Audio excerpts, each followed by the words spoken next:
ইশকে ইলাহিতে গান শোনা ফরজ,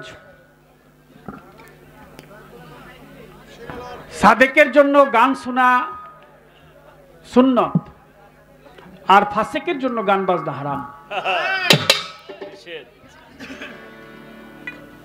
গানকে ফরজ বলা হয়েছে, গানকে সুন্নত বলা হয়েছে, গানকে হারাম বলা হয়েছে। অনেকে হয়তো কথাটা জানেন। ডাইন পাশে কথা হয় দাদা ভাই, লক্ষ্মী ভাই, মিয়া ভাই। হযরত খাজা মঈনুদ্দিন চিশতি রহমতুল্লাহ আলাইহি, যিনি আমাদের ভারতবর্ষে, এই বাংলাদেশটা ভারতবর্ষের একটা অংশ, হিন্দুস্তানের বুকে যিনি ইসলাম প্রচার করার জন্য এসেছিলেন, তিনি হযরত খাজা মঈনুদ্দিন চিশতি রহমতুল্লাহ আলাইহি। তিনি এসে আমাদেরকে কলেমার শিক্ষা দিয়েছেন যে তোমরা পাঠ করো কলেমা তাইয়্যিবা লা ইলাহা ইল্লাল্লাহু মুহাম্মাদুর রাসূলুল্লাহ সাল্লাল্লাহু আলাইহি ওয়াসাল্লাম। নবীজির আদেশ মতে তিনি এসে আমাদেরকে কলেমার দাওয়াত দিলেন, আমরা সেখান থেকে মুসলমান হলাম।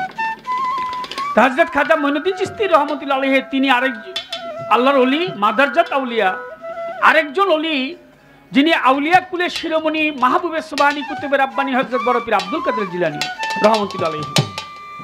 তো তিনি একদিন বড় পীরের সাক্ষাতে, খাজা বাবা, এই ভাই, এই দাদা ভাই,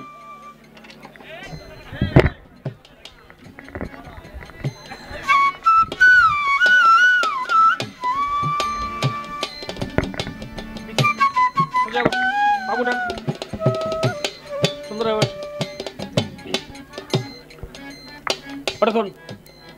এই যে ওটা রাখেন, আমার দিকে খেয়াল করেন আমি কি বলি। এর জন্য গান হারাম ফাসেক লোকের জন্য। ফাসেককে, যে গান শুনে বুঝে না, তার জন্য গান শুনতে মানা। যে গান গাইতে জানে না আমার মতো, তার গাইতেও মানা। আসছেন কেন? আপনি যে মুসলমান হয়েছেন, যিনি মুসলমান আপনাকে বানিয়েছে, ইসলামের শিক্ষা দিয়েছে হিন্দুস্তানে, তিনি হযরত খাজা মঈনুদ্দিন চিশতি রহমতুল্লাহ আলাইহি। আর আমাদের বাংলাদেশে আজকে এই যে সিলসিলা, আমার দয়াল বাবা মোতালিব শাহ, এই সিলসিলার মোতালিব শাহর গুরু হচ্ছে হযরত ইলিয়াস শাহ গুলবদনী, ইলিয়াস শাহর গুরু হচ্ছে আফাজউদ্দিন শাহ পাগল বাবা গালিমপুরি, ওনার গুরু হচ্ছেন বন্ধু শাহ, বন্ধু শাহর গুরু হচ্ছে হযরত শাহজালাল ইয়েমেনি রহমতুল্লাহ আলাইহি। শাহজালাল ইয়েমেনি রহমতুল্লাহ আলাইহি তিনি সিলেটে ঘুমিয়ে আছেন। যারা শাহজালাল বাবার দরবারে গিয়েছেন, শাহজালাল বাবা সর্বপ্রথম বাংলাদেশে এসে আমাদেরকে শিক্ষা দিয়েছেন লা ইলাহা ইল্লাল্লাহু মুহাম্মাদুর রাসূলুল্লাহ সাল্লাল্লাহু আলাইহি ওয়াসাল্লাম। আমরা যে মুসলমান দাবি করি, এই দাদা ভাই কষ্ট দিয়েন না, লক্ষ্মী ভাই, আমাদের চেয়ারম্যান সাহেব বক্তব্য প্রথম যখন গান শুরুর আগে উনি একটা কথা বলছিলেন যে আমরা যে আসছি, আমার এই যে ওই ভাইটা কই, কামাল মেম্বার সাহেব, ওনার মারফতে, তো একটু দূরের রাস্তা হলে আমি জানি, বছরে একবার আসা হয় চর মধুয়া, সেখানকার আমার নূর মোহাম্মদ ভাই, নুর আলম ভাই সাহেব তিনি আছেন গাইবিশার দরবারে। অনেক ভাল লাগে, গান করতেও ভাল লাগে, পয়সা করি এটা বিষয় না, কিন্তু যখন শুনছি আমি একবার না করছিলাম আসবো না, এখানে বায়না নিয়ে একবার না করলাম যে যাব না। পরবর্তীতে যখন শুনলাম যে এটা ইলিয়াস শাহ বাবার নামের গান, তখন বলছি যদি আল্লাহ আমারে বাঁচায় রাখে আমি যাব। আচ্ছা যাক, ধন্যবাদ ভাই। পয়সা সবসময় দিয়েন না, এটা দরকার আছে, আবার ভালো কথার সময় দরকার নেই, এত টাকা পয়সা দিয়ে কি করুন। তো যে কথাটা বলতেছিলাম, ওনারা এসে আমাদেরকে ইসলামের দাওয়াত দিয়েছেন। আমি তো রাত্র শেষ হলে চলে যাব, কিন্তু আপনারা আসলে কি পাইলেন? আমাকে কিন্তু অনেকগুলো টাকা কন্ট্যাক্ট করে এনেছে, বাস্তব সত্য। কর্তাপক্ষ আমাকে অনেকগুলো টাকা দিবে, আমি গান করে আজান দিবে, আজানের পরে থাকবো না, চলে যাব। কিন্তু আপনারা যদি কিছু না পান, তাহলে আমার গান গাওয়া এটা সার্থক না, আপনাদের শোনাও সার্থক। বাস্তব হলো এটা। আমি সব দিতে পারবো এরকমও কোনো কথা না। আপনারা তো যে এইভাবে জাল মারে, এটা কি জাল কয়? কুনি জাল, ওই যে কুনির মধ্যে বাজায় লয়। আর আমগো এলাকায় এটা ঝাঁকি জাল, এমন করে মারে, ঝাঁকি দিয়ে মারে, তো ঝাঁকি জাল। ঝাঁকি জাল যখন, কুনি জাল যখন নদীতে মারে, সব খেয়ে কি মাছ উঠে নাকি?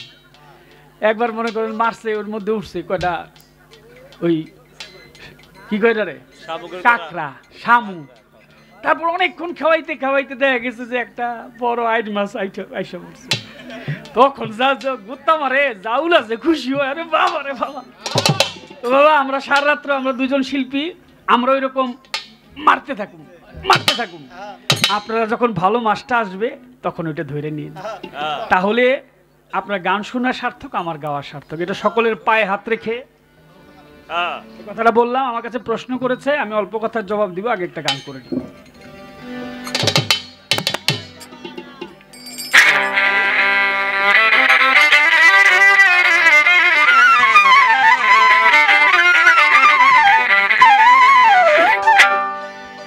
আমার মন সওদাগর। মাইক অপারেটর ভাই এই লোকগুলা দেখতে পায় না, যার জন্য বারবার ওখান থেকে দাঁড়ায়। এই যে আমার দাদা ভাইরা, ছোট ভাইরা, যদি সম্ভব হয় এই ইয়াটা বক্সটা একটু নামায় দেন, কারণ আবার ওই যে ওখান থেকে দেখে না, ওরা দাঁড়িয়ে যায় বারবার।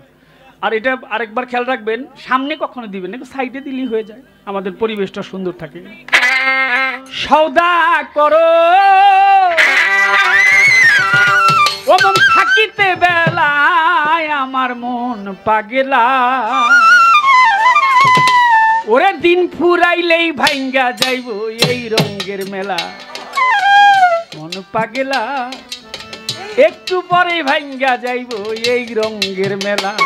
আমার মন সওদাগর, সওদাগর, মন সওদাগর, মন সওদাগর, সওদাগর থাকিতে বেলায়, আমার মন পাগেলা, দিন ফুরাইলে ভাঙ্গা যাইব এই রঙের মেলা। আমার মন পাগেলা একটু পরে ভাঙ্গা যাইব এই রঙের মেলা।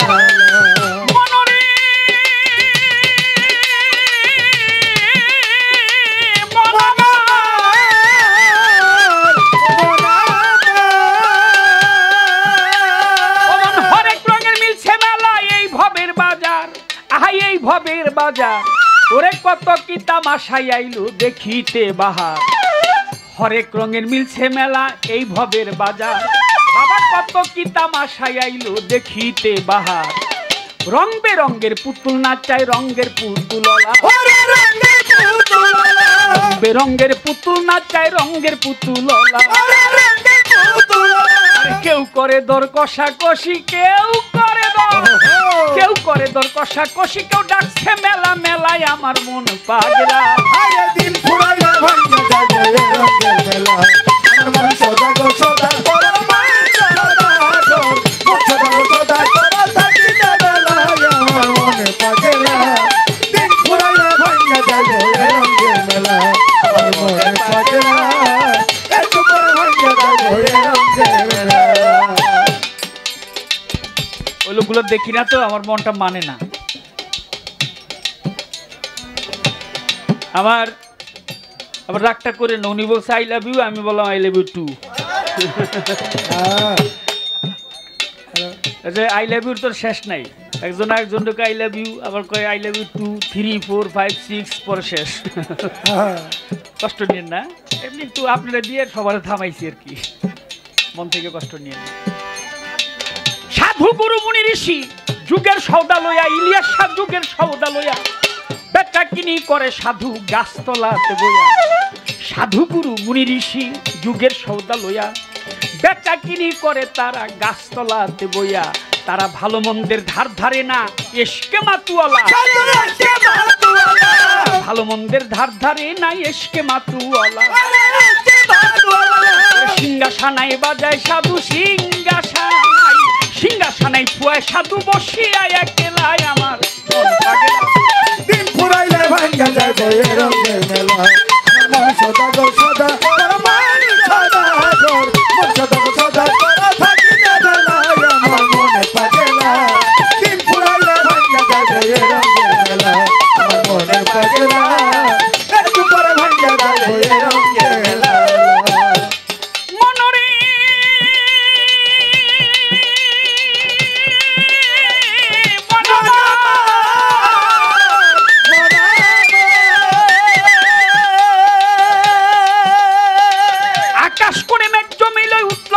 ঝরি আই উঠল বিষম ঝরি, পথে নামো খেলা ফেলে ঘাটে বান্দা তরি।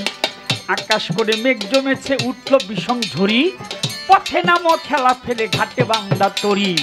তুমি বা কার, কে বা তোমার কার লাগিয়া কান্দ, ও পাগল তুমি বা কার, কে বা তোমার কার লাগিয়া কান্দ।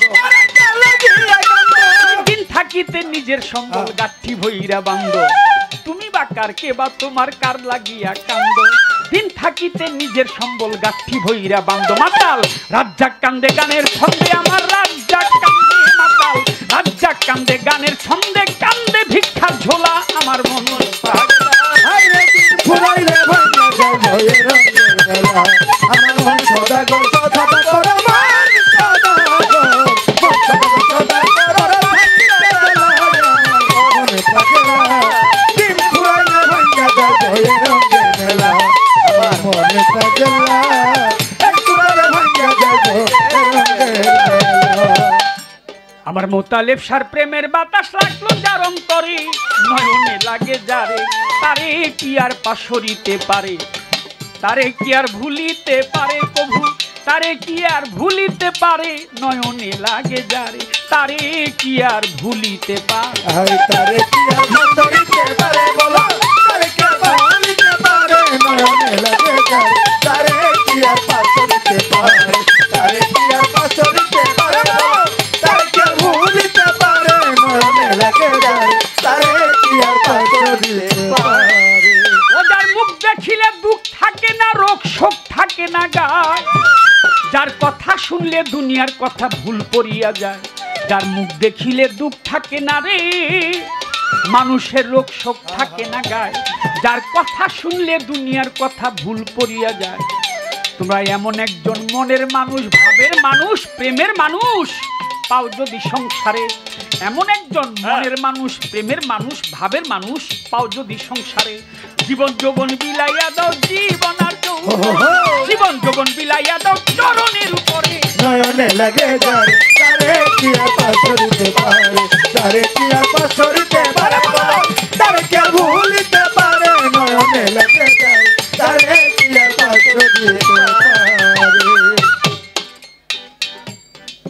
মাল জোড়া গান হবে, তবে গুরু শিষ্যের ভাব আপনারা শুনে নিবেন। যত মিয়া সাপ, যত মিয়া সাপ রে, যত মিয়া সাপ, যত মিয়া সাপ রে, যত মিয়া সাপ, তিনি আমার কাছে প্রশ্ন করে, তিনি আমার কাছে প্রশ্ন করে, প্রশ্ন করে গানের ভিতরে আমার কাছে প্রশ্ন ওরে প্রশ্ন করে গানের ভিতরে তুমি আমার কাছে প্রশ্ন করে। তবে প্রশ্নের আগে একটি কথা বলেছে আমি ভুলি নাই, ওই কথাটাই একটুখানি বলে যেতে চাই। বলছে এ আসরে যতগুলি লোক আছে এর মাঝে এক ভাগ লোক গুরু ধরা হয়, বাকিরা গুরু ধরে নাই। এই কথাটা ঝর্ণা সোবাহান কয় না, গুরু ধরে নেই এই আসরে এমন একটা লোক নেই, সব লোক গুরু ধরছে।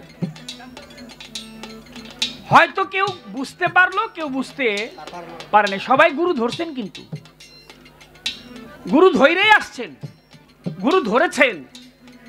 দুনিয়ার মধ্যে এসো গুরু আপনাকে, গুরু রাস্তা না হইলে আপনি আসতেই পারতেন না। এক নাম্বারের গুরু হইল আপনার মা। কি আমার কথা বিশ্বাস হয় না? যুবকরা মায়েরে কষ্ট দাও না তো। তোমার এক নাম্বার গুরু হচ্ছে মা। মাতা গুরু, পিতা গুরু, গুরু জ্যেষ্ঠ ভাই, ইহার চাইতে অধিক গুরু ভজলেই আমি পাই। তোমার মা তোমাকে 10 মাস 10 দিন কষ্ট করে এই উদরের ভিতর রেখেছে। 5 মাসের কালে পঞ্চ আত্মা যখন আসে, তখন তোমার দেহটা যখন হয়েছিল, তোমার পাও দুটি ছিল উপরের দিকে, মাথাটা ছিল নিচের দিকে। এইখানে যদি একটি লোককে মাথা নিচের দিকে দিয়ে পা উপরের দিকে দিয়ে বেঁধে দেওয়া হয়, তাহলে কি সে কষ্ট পাবে নাকি পাবে না? কষ্ট পাবে না? মাথা নিচের দিকে পা উপরের দিকে বেঁধে দিলে অনেক কষ্ট লাগবে। তেমনি তুমি তোমার মায়ের গর্ভে, পাও ছিল তোমার উপরের দিকে, মাথা ছিল তোমার নিচের দিকে, তখন তুমি মায়ের গর্ভে থেকে প্রভুর কাছে বলেছিলে, প্রভু আমাকে জঠর যন্ত্রণা থেকে মুক্তি দাও, আমি তোমার নাম জপনা করতেছি এখানে থেকে, আমাকে যদি দুনিয়ার মধ্যে তুমি ঢেলে দাও, দুনিয়াতে যদি আমাকে পাঠাও, আমি সেখানে গিয়ে তোমার নাম জপনা করব।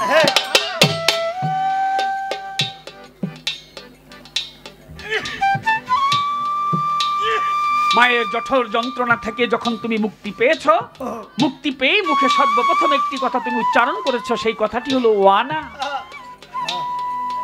ওয়ানা, তুমি কি জানো মা যদি দাঁড়ায় তোমাকে জন্ম দিত তাহলে তোমার মাথাটা গিয়ে পড়তো মায়ের পায়ের মধ্যে। মায়ের পা আর তোমার মাথা।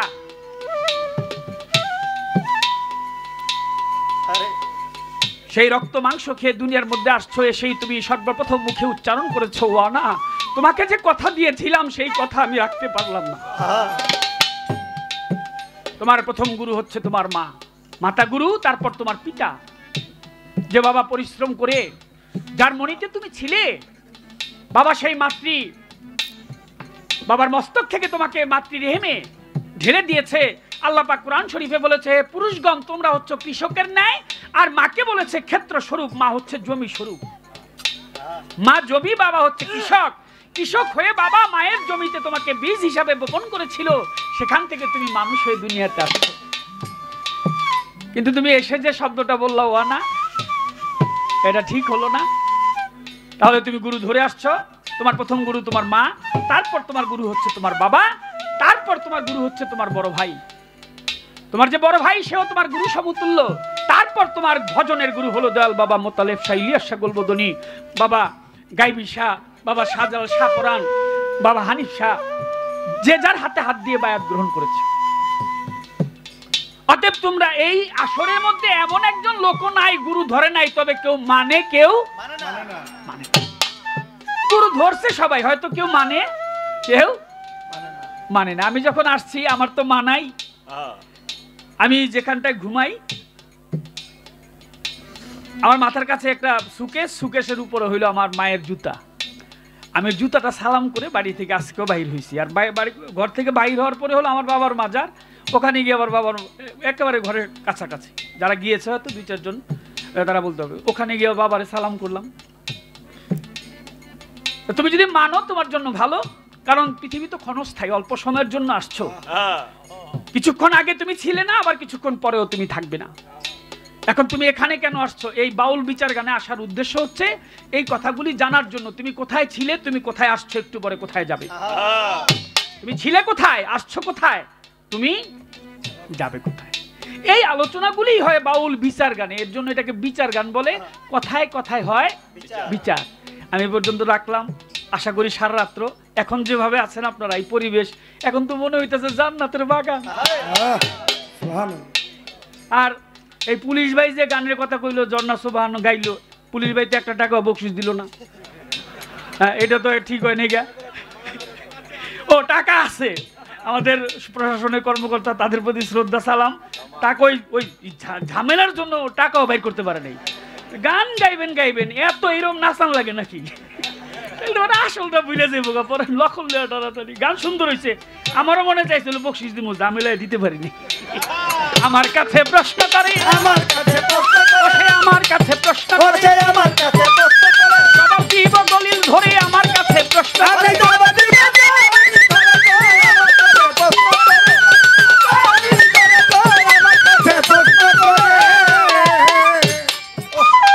গুরু ধরি তোমার পায়, আদি অন্ত ভেদের কথা তুমি খুলে কমায়। গানের মধ্যে আসলো গুরু ধরি তোমার পায়, আদি অন্ত ভেদের কথা খুলে কমায়। আমি যদি আদি অন্ত ভেদের কথা এইটুক বলি, তাতে আমি সারা রাত্র পার করতে পারবো, এটা আমার একটা ভরসা আছে। আদি অন্ত এই শব্দটার যদি আমি ব্যাখ্যা করি, সারা রাত্র সারা জীবন বললো আমি মনে হয় শেষ করতে পারবো না। অনেক আলোচনা, অত তো বলা যাবে না, পাথাইলা যাইতেইব, বাতর ঘুরে যাওয়া অনেক সময়ের ব্যাপার। এখন বলছে গানের মধ্যে, তুমি একটু বলো, গুরু যদি হয় বেশ্যার নন্দন, তবুও ভক্তের কাছে সে পতিত পাবন। এটা ধর্মের কথা। তার মধ্যে আবার গীতার একটি শ্লোক বলেছে, সেই শ্লোকটা হলো যস্যা শোনাং প্রজ্ঞানাস্তি তস্য সৎসত্তর কিংকলতি লোচনা বেদ বিনা নায়চ্ছ বাতলং পঙ্গুং রেঙ্গায় গ্রীমতময় মাধব পরমানন্দ। এইটা যদি না কইতো তাইলে কথাটা আমি অন্যভাবে বলতাম। যেহেতু গীতার শ্লোকটা বলছে তাইলে হয়ে গেছে। তার মানে সে গীতাও মানে, আর বাউলরা তো মানবেই। তো এটা মানারই কথা, বাউল সব ধর্মের কথাই বলে। গুরু যদি হয় বেশ্যার নন্দন, ওই ধর্মের যে কথাটা বলা হয়েছে ওটা ওই সাধু গুরুর জন্য ওটা ঠিক আছে। আবার আহলে বায়াত যেটা, এটা নবীর কথার জন্য, নবী যে বলে গেছে এটা নবীর বেলায় ঠিক আছে, মুসলমানদের জন্য। কথাটা কি বুঝতে পারছেন? মুসলমান যারা তারা আহলে বায়াত অনুসারে বায়াত গ্রহণ হইব। আবার সাধুগুরু যারা, মুনি ঋষি যারা, এর ব্যাখ্যা আছে, আলোচনা আছে, আমি আলোচনা করব না। তারা আবার তাদের কথাটা তাদের মতো করে তারা আবার ভাববে। হোক না গুরু বেশ্যার নন্দন, যারা সনাতন ধর্মের আছে, এরকম ইতিহাস আছে। ওই তো রূপ সনাতন দুই ভাই, এই কিছুদিন আগেই তো একটা মহাপূজা চলে গেল, কি পূজা জানি? দুর্গা পূজা। মহাপূজার মধ্যে কিন্তু অনেক নিয়মাবলী, অনেক অনেক ঘটনা। আমি জানি আমি বেশি বললে আপনারা বিরক্ত হইবেন আমার উপর, আমি তো বেশি বলবো না, অল্প কথায় বলবো। এই দুর্গা পূজার মধ্যে কিন্তু প্রতিমা যখন বানায়, তখন যদি কোনো পতিতালয়ের মাটি না দেয়, প্রতিমা কিন্তু শুদ্ধ হয় না। জানেন কি? প্রতিমা বানাতে পতিতালয়ের মাটি লাগে। এটা যারা ঠাকুর তারাই একমাত্র জানে, না হইলে ওই প্রতিমা শুদ্ধ হবে না। কেন? বেশ্যাকুল তরে যাবে, সশরীরে স্বর্গে চলে যাবে। এর একটা কাহিনী আছে। ওই যে শ্রীকৃষ্ণ মহাপ্রভু রাধাকৃষ্ণ যুগল মূর্তি দেখার জন্য রূপ সনাতন দুই ভাই তারা পথে রওনা হয়েছিল। ঘর থেকে বাহির হয়ে দেখে একজন পতিতা নারী, নাম হইল তার মীরাবাই। মীরাবাইকে দেখেই সঙ্গে সঙ্গে মুখ ঘুরিয়ে দুই ভাই বললেন, ছি ছি ছি ছি ছি। ঘর থেকে বাহির হয়ে একজন পতিতার সাথে দেখা। রাধাকৃষ্ণ যুগল মূর্তির দর্শন করতে গিয়ে দেখে কৃষ্ণ আছে, রাধা নাই। বলে আমরা তো দুইজনকে দেখতে আসছি, রাধা এবং কৃষ্ণকে দেখবে। এখন দেখি তুমি কৃষ্ণ আছো, রাধা কই? রাধারে পাইবা কেমনে? আসার সময় গালি দিছো কারে? কয়েক মহিলারে, হেতো ভালো না খারাপ? রাধাও নারী, ওই মহিলাও নারী। এক নারীরে গালি দিলে সমস্ত বিশ্বের নারীকে গালি দেওয়া হয়। তুমি যদি একটা হত্যা করো, তুমি মনে করবা তুমি সমস্ত পৃথিবীর মানুষকে হত্যা করেছো। তুমি একটা মন্দ বললে সমস্ত পৃথিবীর মানুষকে মন্দ বলেছো। অতএব সে তোমাদেরকে দেখা দিবে না। বলে দিবে না কেন? বলে দিতে পারে তার কাছে যদি ক্ষমা চাও। তখন মীরাবাইয়ের কাছে গিয়ে রূপ সনাতন দুই ভাই বলছে, তো তুমি কি আমাদের দুই ভাইকে ক্ষমা করবে? বলে কেন? বলে তোমাকে দেখে মনে মনে বলছি, সি সি সি সি, একটা পতিতা নারীর সাথে বাহির হয়ে দেখা হইলো ঘর থেকে, ও তো খারাপ নারী, ওরে দেখলাম কেন? যাত্রাটা শুভ না। তাই আমরা রাধাকৃষ্ণ যুগল মূর্তি দর্শনের জন্য গিয়েছিলাম, সেখানে গিয়ে দেখছি কৃষ্ণ আছে, রাধা নাই। তো তুমি যদি আমাদেরকে ক্ষমা করো, আমরা দুই ভাই গিয়ে আবার যুগল মূর্তি দুইজনকে দেখতে পারবো। বলে ক্ষমা করতে পারি, আমার একটা শর্ত আছে। ভাবলো একটা সুযোগ নেই। বলে শর্ত কি? বলে সেই শর্ত হচ্ছে যে তোমরা যখন দুর্গা পূজা করবে, এই দুর্গা পূজার মধ্যে আমার পতিতালয়ের মাটি নিয়ে প্রতিমার গায়ের মধ্যে লেপন করবে। মীরাবাই চিন্তা করলো যে যদি এটা করা হয় তাহলে আমার বেশ্যাকুল উদ্ধার হয়ে যাবে, সে তরে যাবে। মীরাবাই একা চিন্তা করলেন না, সমস্ত পৃথিবীর যত পতিতা নারী আছে তাদের চিন্তা ভাবনা করলেন। এটাই মহতের গুণ। তখন রূপ সনাতন দুই ভাই বলল, কথা দিলাম আমরা প্রতিমা বানানোর সময় প্রতিমার গায়ে পতিতালয়ের মাটি লেপন করব। লেপন করলেন, পুজো করলেন। অবশেষে রাধাকৃষ্ণ যুগল মূর্তি দেখতে গিয়ে তারা দুইজনকে দেখলেন। এখানে বোঝা যায় যে বেশ্যারাও অনেক ভালো কাজ করতে। এটা সনাতন ধর্মের কথা। এবার ইসলাম ধর্ম অনুসারে জিজ্ঞেস করে আমার ঠাই, জবাব দিব শুনবেন যত ভাই। যেইভাবে করে জিজ্ঞাসা, পুরাইব মনের আশা, যেইভাবে করে জিজ্ঞাসা।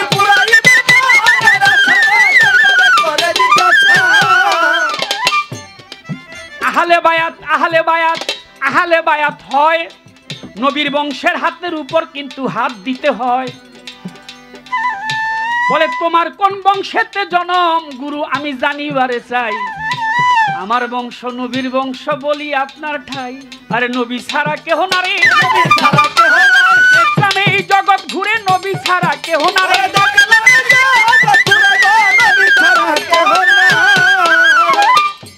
কেহ না রে। আল্লাহ নূরে নবী পয়দা, নবী নূরে সারে জাহান পয়দা। এইটাতে হয়ে যায়। নবী ছাড়া এমন একটা জায়গা নাই যে জায়গাটা নবী ছাড়া। একটা বালুর কণা, সেখানেও মুহাম্মদ সাল্লাল্লাহু আলাইহি ওয়াসাল্লামকে যদি আল্লাহ পাক সৃষ্টি না করতেন, একটা বালুর কণা আল্লাহ পাক সৃষ্টি করতেন না। সব জায়গায় নবী মিশে আছে। এখন আসেন আহলে বায়াতের যে তাৎপর্য, তার যে মর্যাদা, এটার আবার একটা ভিন্ন পথ। মনে করেন দিল্লিতে গিয়েছিলাম, দিল্লিতে হযরত নিজামউদ্দিন আউলিয়া, মনে করেন একটা কথার কথা দেখাই। আমি নিজামুদ্দিন আউলিয়ার হাতের উপর হাত দিছি। তো নিজামুদ্দিন আউলিয়া রহমতুল্লাহ আলাইহির পীরের নাম কি? ওনার পীরের নাম হইল কুতুবউদ্দিন বখতিয়ার কাকি। তো এই হাতটা চলে যাবে কুতুবউদ্দিন বখতিয়ার কাকির হাতের উপরে। কুতুবউদ্দিন বখতিয়ার কাকির পীরের নাম হইল হযরত খাজা মঈনুদ্দিন। এই হাত চলে যাবে খাজা মঈনুদ্দিনের হাতে। খাজা মঈনুদ্দিন চিশতি রহমতুল্লাহ আলাইহি তার পীর হইলেন ওসমান হারুনি। আমার এই হাত চলে যাবে ওসমান হারুনির হাতের উপরে। ওসমান হারুনির পীরের নাম হইল হাজী শরীফ জিন্দানি। এই হাত চলে যাবে হাজী শরীফ জিন্দানির হাতের উপরে। হাজী শরীফ জিন্দানির পীর হইল মওদুদ চিশতি। এই হাত চলে যাবে মওদুদ চিশতির হাতের উপরে।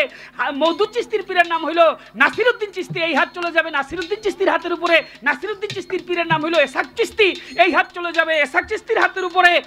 এসাক চিশতির পীর হইল আবু হাবিব চিশতি। এই হাত চলে যাবে আবু হাবিব চিশতির হাতের উপরে। আবু হাবিব চিশতির হাত চলে যাবে ইব্রাহিম হাবিবের হাতের উপরে। এই হাত চলে যাবে ইব্রাহিম হাবিবের হাতের উপরে। ইব্রাহিম হাবিবের হাত হইল হাসান বসরির হাতের উপরে। এই হাত চলে যাবে পর্যায়ক্রমে হাসান বসরির হাতের উপরে। হাসান বসরির পীর হইল হযরত আলী করিমুল্লাহ ওয়াজহু। এই হাত চলে যাবে হযরত আলীর হাতের উপরে। আলীর হাত হইল আমার নবীর হাতের উপরে। এই হাত চলে যাবে নবীর হাতের উপরে। নবীর হাত হইল আমার আল্লাহর হাতের উপরে। এই হাত আল্লাহর হাত। আমিও নবীর বংশ, আমিও নবীর বংশ। জবাব দিলাম তারে নয়নে লাগে যায় তারে কি আর পাস করিতে পারে, তারে কি আর পাস করিতে পারে। এবার বলে সেজদা হারাম। বলোই আমার ঠাই নিরাকার লা শারিকা লা, আল্লাহর মা বাবা নাই। বলে এটা কেমন কথা? কথা শুনে ঘুরে মাথা বলে এবার কেমন কথা?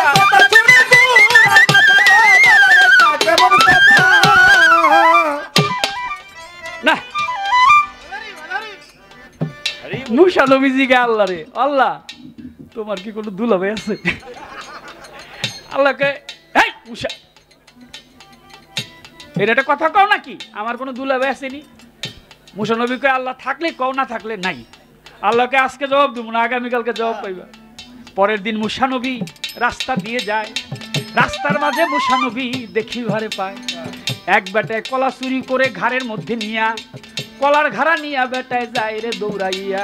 যায় আর এদিক সেদিক চায়, যায় আর এদিক সেদিক চায়। মুসা নবী দেখতে পায় যায় আর এদিক সেদিক চায়।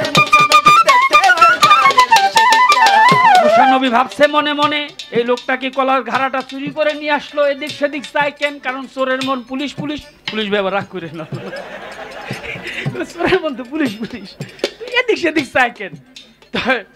এই মুসা নবী কয় চুরি করে নিয়ে এলো নাকি? ডাক দিছে এই মেয়ে, এই খারাপ। ওরা চোরালা মনে মনে ভাবে এই লোকের গাছের কলাই মনে আনছি, এতে পিস পিজাইছে আমার ধীরে ফেলাইব। তো চোরের কিন্তু একটা জারি আছে। এই মিয়া, এই কি আমি কিছু করিনি, আছে না? কি আসেনি? চুরি টুরি করছে নি কোন সময়? মাথা কিছু কেন না, এগুলো ভালো না, চুরি করা ভালো না। চুরি করলে দয়ের চরণ চুরি করে যাইতে পারবেন। আমার মোতালেশ্বর চরণ, ইলিয়াসার চরণ, আমার মাতালের চরণ, ভান্ডারি বাবার চরণ, ওই চরণ চুরি করা ভালো। বাবা বাবা বাবা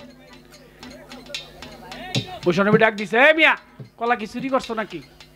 চোরাই ঘুরে খারে এই আমি চুরি করছি, দেখছে কোন শালায় রে?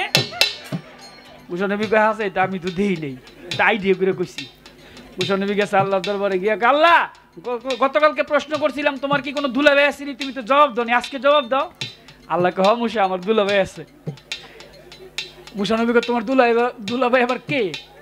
কয় কলা চোরালা। কয় কেমনি? কয় মুসা ওই লোকটা কলা চুরি করে নিয়ে যাইতেছিল, তুমি জিজ্ঞাসা করলা না কলা কি চুরি করে নিয়ে আসছো? জবাব দিল দেখছে কোন শালায়। ও মুসা দুনিয়ার কেউ দেখে নাই, আমি আল্লাহ দেখছি না, আমার শালা বানাইছে না। হ্যাঁ আমার দুলাভাই না, নাই মাথায় আবার সবই আছে, নাই পিতা সবই আছে। কোন ভক্ত বলি তোমার কাছে কিছুই নাই, তার সবই আছে। কুলহু আল্লাহু আহাদ আল্লাহু সামাদ লাম ইয়ালিদ ওয়া লাম ইউলাদ ওয়া লাম ইয়াকুল লাহু কুফুয়ান আহাদ। আল্লাহ বলে আমার নাই মাতা নাই পিতা, আমি কাউকে জন্ম দেইনি, কারো কাছ থেকে জন্ম নেইনি, আমি স্রষ্টাই, পৃথিবী সব আমার সৃষ্টি, আমি কারো মুখাপেক্ষী নই, বরং সবাই আমার মুখাপেক্ষী। তার কেউ নাই আবার তার সবই আছে। তিনি বলেছেন আমি হাইউল, আমি কাইয়ুম, আমি সামিরুন, আমি বাসিরুন, আমি আলিমুন, আমি কালিমুন, আমি দেখি, আমি শুনি। এই যেখানে গান হইতেছে, আল্লাহ কি দেখে না? অবশ্যই। কথা কন না কেন? অবশ্যই দেখে। আমরা যে গান গাইতেছি আল্লাহ শুনে না? কথা কন না কেন? কথাবার্তা কইেন কিন্তু জামুগা কিন্তু গান হাত রেখে দিলাম। আল্লাহ দেখেও শুনেও। তাহলে যে দেখে তার চোখের দরকার, যে শুনে তার কানের দরকার। হাসরের মাঠে আল্লাহ নাকি কুর্সিতে বৈশাখ বিচার করবো, তাহলে তার পাছার দরকার। বসবো কেমনে? তার কিছুই নেই, আবার তার সবই আছে। যারা টের পেয়েছে, যারা বুঝতে পেরেছে, তারাই হয়েছে আল্লাহর ওলি ইলিয়াস শাহ গুলবদনী রহমতুল্লাহ আলাইহি। আফাজুদ্দিন শাহ পাগল বাবা, আরে ইলিয়াস শাহ গুলবদনী যখন কোনোদিন শুনছে যে এই লোকটা গালিমপুর থেকে আসছে, ওই গালিমপুরের লোকটা দেখেও পাগল হয়ে গেছে।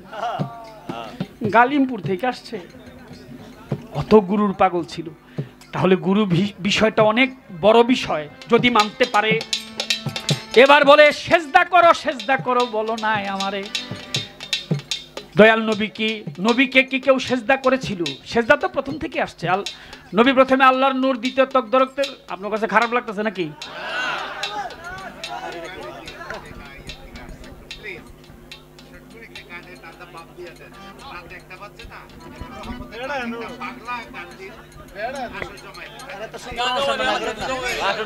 আমার কাছে প্রশ্ন করে, আমার কাছে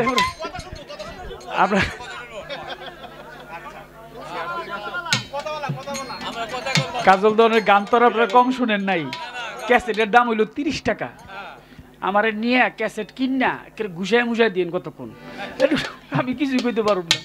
কিন্তু এই কথা, এমন কথা আসতে পারে, হয়তো আমি জানি না, যদি দয়াল বাবা ইলিয়াস শাহ, দয়াল বাবা মোতালেশ্বর দয়া না হয়, হয়তো আসতে পারে, যেটা আপনার জীবন চলার পথে পাথেয় হয়ে থাকবে, তার ইচ্ছা। কি বলতেছিলাম? সেজদা সেই প্রথম ছিল। নবী প্রথমে আল্লাহর নূর, দ্বিতীয় তকদরতের পর তৃতীয় ময়নার গলার হার, চৌথায় সেতার নবী, পঞ্চমে ময়ূর নিরাকার। ময়ূর ভেসে যখন ছিল তখন ৫টি সেজদা করেছিল। এই সেজদা সর্বপ্রথম শুরু হয়, তার আগেও সেজদা হয়েছে। এখন কথা হইলো দয়াল নবীকে কি সেজদা দিয়েছে? কেন? জাবের তার বউ। দয়াল নবী যখন জাবেরের বাড়িতে গেলেন, নবীর দেখেই সঙ্গে সঙ্গে পড়ে গেছে। তবে বলছে কথাটা যে মানুষ হয়ে মানুষকে কি সেজদা করা যায়? যায়। মানুষ হয়ে মানুষকে সেজদা করা যায়। প্রমাণ তার সূরা ইউসুফের ১০০ নং আয়াত। সূরা ইউসুফ আয়াত নং ১০০ পড়ে দেখবেন, আগামীকালকে এখনই দেখতে পারেন আপনি গুগলে সার্চ দিয়ে। ১০০ নং আয়াতের মধ্যে বলা হয়েছে ইউসুফ আলাইহিস সালাম যখন, অনেক বড় ঘটনা, আমি এইটা বললো সারাত্র শেষ হয়ে যাব, অনেক লম্বা কাহিনী। কোরআন শরীফের সূরা ইউসুফের ১০০ নং আয়াতে বলছে যে ইউসুফ আলাইহিস সালাম যখন সিংহাসনে বসা, তখন তার পিতা এবং মাতা, তার 10 ভাই, তারা গিয়ে তাকে, তিনি যে বাদশা ছিলেন, তারা গিয়ে তাকে ওখানে সেজদায়, এটা সম্মানী সেজদা, সেজদায় নত হলো। শুনেন, কোন তাজিমি সম্মানী, কোন ভক্ত তার গুরুর পায়ে সেজদা দিতে পারবে, কোন ছাত্র তার শিক্ষকের পায়ে সেজদা দিতে পারবে, স্ত্রী তার স্বামীর পায়ে সেজদা দিতে পারবে, সন্তান তার মা বাবার পায়ে সেজদা দিতে পারবে। কোন ন্যায়পরায়ণ বাদশা যদি থাকে, বর্তমান আমাদের যে সরকার, মাননীয় প্রধানমন্ত্রী জননেত্রী শেখ হাসিনাকে ধন্যবাদ জানাই, যে দেশ আস্তে আস্তে উন্নয়ন হইতেছে, আমাদের ওই দিকটা বেশি। পদ্মা সেতু বিশাল বড় এক সেতু হয়েছে, আরিফ বাবা রে বাবা, এটা হওয়ার পরে যে দেশের উন্নত আরো হবে, এটা বলে বোঝানো যাবে না, উন্নত হচ্ছে। ন্যায়পরায়ণ বাদশা যদি থাকে, তাকেও সেজদা করা যায়। সেজদা কয়েকটি জায়গায় করা যায়। এই সেজদাগুলি সম্মানের সেজদা, এটাকে এই তাজিমের সেজদা, এই সেজদা করা যায়। মানুষ হয়ে মানুষকে সেজদা করেছে। কোরআন শরীফের ১০০ নং আয়াত সূরা ইউসুফের মধ্যে তার বর্ণনা আছে। আমি কথাটা বলে দিলাম। আর কি কোনো প্রশ্ন আছে? আর কোনো প্রশ্ন নাই? আর কোনো প্রশ্ন নাই। বেশি কথা বলবো না ভাই, আর কোনো ওরে বেশি কথা বলবো না ভাই, আর কোনো প্রশ্ন নাই। দুইজনই পাল্লা করতে আইছি, গাইতে আইছি গান। আপনারা গান শুনিবেন, যতই আসে গান। টাকা পয়সা সকালবেলা আমিও নিব, উনিও নিবে। কে? দুইজনই তো নিব নাকি? কন্ট্যাক্ট করে আইছি দুইজনই। কারণ আমি যদি সারা রাত খেলে এক লাখ লাই কই গাইমে টেমে যাইতেছি, ওনারা তো কিছু দিতে হয় নাকি? ওই যে কইছিল আই লাভ ইউ। তাই ভক্ত হয়ে, শিষ্য হয়ে, ভক্ত হয়ে শিষ্য হয়ে আমি জানিব তার কাছে, বলবে কথার বিবরণ, একটা কথাই তাহার কাছে জানতে চাই এই মন। একটু বলেন দেখি, আপনার এই দেহটা, শরীরটা, বাবা চারটা জিনিস আপনার শরীরের মধ্যে দিয়েছে, হাড়, রগ, মণি, মগজ। এই যে হাড্ডিটা, এই চারি নখ, দাঁত, মণি, মগজ, ভিতরে হাড়, এটা বাবার শরীরের পিতৃ অংশ। মা চারটা জিনিস এই দেহের মধ্যে আপনাকে দিয়েছে, যথা মায়ের ঋতুস্রাব বন্ধ হয়ে গিয়েছিল, 28 দিন অন্তর অন্তর মায়েদের ঋতু হয়। যখন মা সন্তান সম্ভবা হয়, অর্থাৎ 28 দিন পার হয়ে 40 দিন হইলে মা বুঝতে পারে সে সন্তান সম্ভবা, এখন তার ঋতুস্রাব বন্ধ হয়ে গেছে, অতএব একটা সন্তান আসতেছে। তখন মা তার রস থেকে, আগে যে ঋতুস্রাব হতো এটা বন্ধ হয়ে গেছে, সেখান থেকে চারটা জিনিস মা দেহের মধ্যে দিয়েছে, সমস্ত মানুষের, আমারও। সেই চারটা জিনিস হলো গোস্ত, পোস্ত, লৌহ, লোম, পশম। মাংসটা, চামড়াটা, রক্তটা, পশমটা, এটা মাতৃ অংশ। আর আল্লাহ পাক 10টি শক্তি দিয়েছে বান্দাকে, দয়া করে। দেখার শক্তি, বলার শক্তি, ঘ্রাণ শক্তি, হাতে ধরার শক্তি, পায়ে চলার শক্তি, লিঙ্গমূলে, গুজ্জমূলে, নাভিমূলে, হস্তপদ, চক্ষু, কর্ণ, ত্বক, বাত, নাসিকা, জিহ্বা, লিঙ্গ, গুজ্জ, 10টি ইন্দ্রিয় শক্তি আল্লাহ পাক দয়া করে দিয়েছে। এখন তুমি যাচ্ছ দয়াল বাবা মোতালিফ শাহর কাছে মুড়ি ধোয়ার জন্য, হানিফ শাহ বাবার কাছে, ইলিয়াস শাহ বাবার কাছে। মায়ে ডাক দিছে, এই ঝর্ণা, ঝর্ণা রে, এদি ঘুমায় রে নাকি ভাবে, ও ঝর্ণা, তোমার যে চারটা জিনিস দিছিলাম তোমার শরীরের মধ্যে, এটা আমারে তুমি আমার দিয়ে দাও। ওই যে গোস্ত পোস্ত হলো, যেহেতু অন্যের জিনিস, এটার তোমার রাখার কোনো অধিকার নাই, তুমি মাঠটা মায়ের দিয়ে দিছো। আমার সোবান কাকা কইছে, কিরে গান বাজা তো ভালোই গাছ, কিন্তু আমার চারটা শক্তি তো তোর শরীরের মধ্যে আছে, হাড়, রগ, মণি, মগজ, এই চারটা আমারে তুই দিয়ে দে। আল্লাহ কইছে ডাক দিয়ে, কিরে বান্দা কই যাস? মোতালিফ শাহ বাবার দরবারে যাই। আরে আমার 10টা জিনিস, এটা আমার দিয়া যা। আমার একটু জানার বিষয়, তুমি যে ভক্ত, তুমি যে শিষ্য, তোমার কি আছে এইটা নিয়ে আইলা? বাড়ি যাস না কেন? তোরা কি ওই পক্ষের? একটু জানার বিষয় নাকি? আরে এই পর্যন্তই কথাই আমার, এই পর্যন্ত কথাই আমার, ইহার বেশি না রে। নয়নে লাগে যায় তারে কি আর পাশরিতে পারে, তারে কি আর পাশরিতে পারে, বলো তারে কে ভুলিতে পারে। নয়নে লাগে যায় তারে কি আর পাশরিতে পারে, তারে কি আর পাশরিতে পারে, বলো তারে কে ভুলিতে পারে। নয়নে লাগে যায় তারে কি আর পাশরিতে পারে। মনরে